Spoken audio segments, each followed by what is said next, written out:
नमस्कार। यह है तिनका तिनका जेल रेडियो। जेलों में इंद्रधनुष बनाने की कोशिश। मैं हूं वर्तिका नंदा।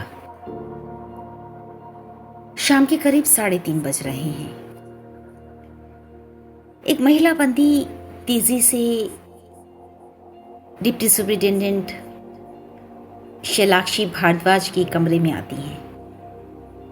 वो एक पेन और एक पेपर मांगती है। कहती है वो कुछ लिखना चाहती है। शैलाक्षी भारद्वाज बहुत सारे काम में व्यस्त हैं, लेकिन वो बंदिनी की इस मांग को मानती हैं। बंदिनी पेन और पेपर लेती है, वापस बैरक में जाती है और थोड़ी देर बाद उसी फुर्ती से लौट कर आती है। उसके हाथ में कुछ पन्ने हैं।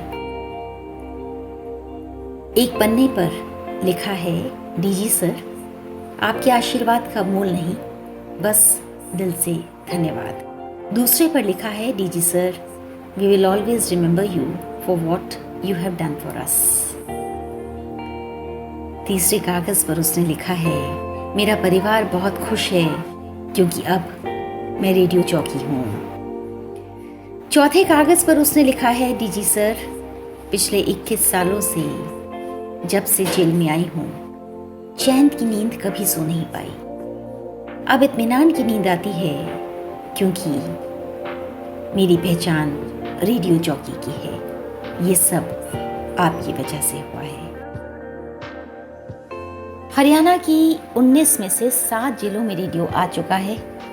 5 में आने की पूरी तैयारी है, यानी 19 में से 12 जेलें रेडियो लाने के लिए पूरी तरह से तैयार हैं।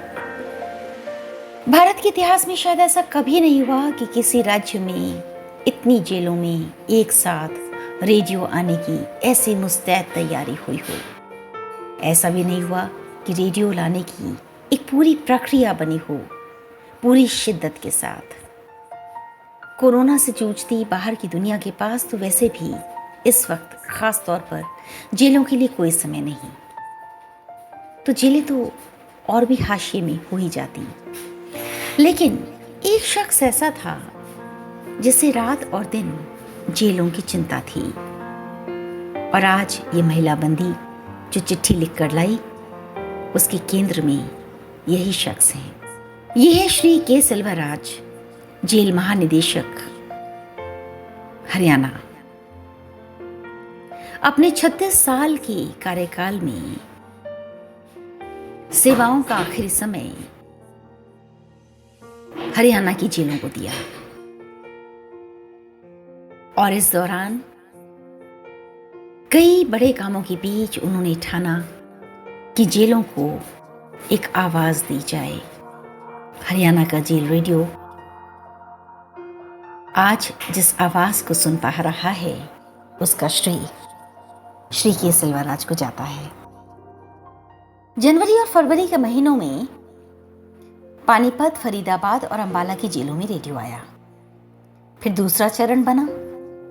उसके तहत करनाल, रोहतक, गुरुग्राम और हिसार की जेल नंबर 1 में रेडियो लाने का काम पूरा हुआ। 29 अप्रैल 2021 को श्री राजीव अरोड़ा, IAS अतिरिक्त मुख्य सचिव गृह और स्वास्थ्य ने इस जेल रेडियो का उद्घाटन किया। बैरकों में बैठे बंदियों ने इस प्रसारण को सुना। कौन ये जानता होगा, प्रसारण सुनते सुनते भी कई बंदियों की आंखें इस बात से भीगी होंगी कि जिस जेल महानिदेशक ने उन्हें आवाज दी, 30 अप्रैल उनकी सेवाओं का आखिरी दिन है। सिर्फ कुछ महीनों में हरियाणा के जेल रेडियो ने एक नई धमक देखी है। 21 बंदियों के साथ शुरू हुआ सफर 47 बंदियों पर पहुंचा, और अब तीसरा चरण आते आते ये तादाद काफी बढ़ जाएगी। तीसरे चरण में जिला जेल सिरसा, झज्जर, सोनीपत, जींद और यमुनानगर रेडियो लाने की तैयारी तकरीबन पूरी कर चुके हैं। इन 3 महीनों में बंदियों ने अपने न्यूज़ लेटर बनाने का काम किया। ये पत्रकार की तरह काम करने लगे हैं। जेल का कमरा उनका न्यूज़ रूम भी है और उनको सुकून देने वाली जगह भी। रेडियो जॉकी हर रोज सुबह तैयार होकर वैसे ही यहाँ पर आते हैं जैसे कोई प्रोफेशनल आरजे जाता होगा। वो रेडियो के कमरे में आते हैं और सपने सजाने लगते हैं। फिर दूसरे चरण में वो लोग हैं जो इस रेडियो को सुनते हैं और बताते हैं कि उनकी फरमाइशें क्या है। और तीसरे में वो हैं जो बैरक में बैठकर आंखें बंद करके सपनों की दुनिया में चले जाते हैं। बहरहाल बात तो करनाल से शुरू हुई थी। करनाल का जेल रेडियो का कमरा सपने को हकीकत में बदलता हुआ सा कमरा है। वैसी ही तैयारी हिसार में हुई और वैसे ही रोहतक और गुरुग्राम में।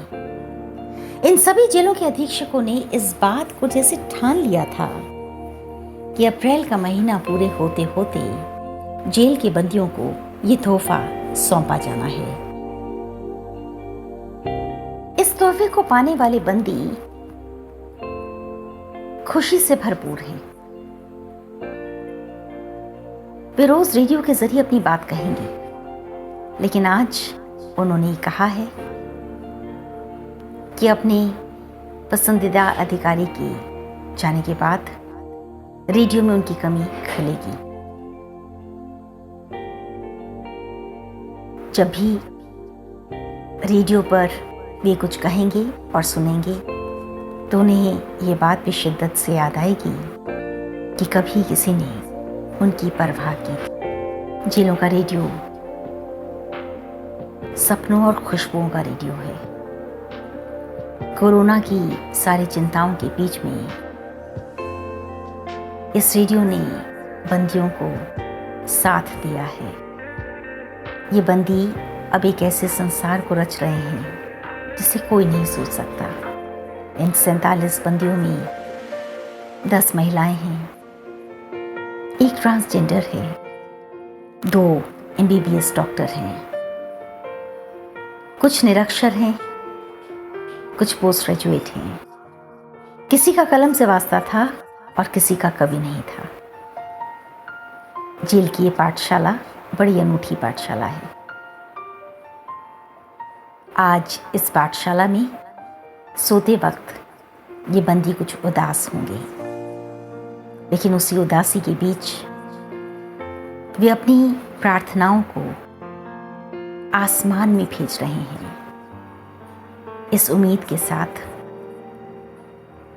कि जेलों से अब उन्हें जो भरोसा, अपनापन और प्यार मिलने लगा है वो बना रहेगा। जेलों में इंद्रधनुष बनने की शुरुआत हो चुकी है। जेल महानिदेशक श्री के सिल्वाराज ने जिस पौधे को रोपा है वो एक बड़ा आकाश बनेगा। आवाज की दुनिया से वर्दिका नंदा, तिनका तिनका के लिए। ऑडियो संपादन हर्षवर्धन।